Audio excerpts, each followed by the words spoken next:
Pinoy Impact Creators presents Motivational Sunday with our member, Max Stories. Hi guys! So, may nag-request sa akin ng reaction video para sa trending topic na to about utang na loob. Okay.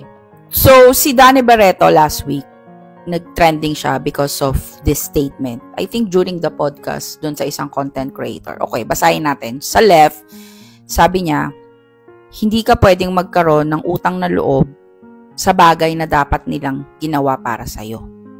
Okay. Tapos, afterwards, nung nawarla na ang netizen world, meron siyang clarification over TikTok. Yan. Yung sa right, sabi niya, giving back should be voluntary, not obligatory. You want to give back because out of love, hindi dahil sinumbat nila sa'yo lahat. Okay. The reaction based dahil OFW ako. Okay? And siguro dahil breadwinner din ako. Para sa akin, ang argument dito, hindi yung sa pagtanaw ng utang na loob. Ang argument dito is kung paano mo mapoprotektahan yung sarili mo para hindi ka ma-exhaust. Okay?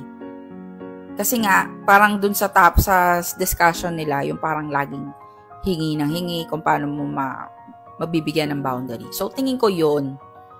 So, as a Filipino, likas sa atin maging mapagmahal. And pag nagmamahal ka, natural nagbibigay ka.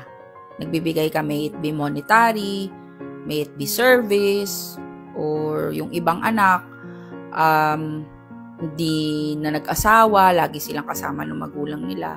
Maraming Ngayon, kung click the link on the description to watch the full video and follow Max Stories for more motivational videos. Abogado, guys, and see you next Sunday for more motivational message. Ng parents sa anak. So, this is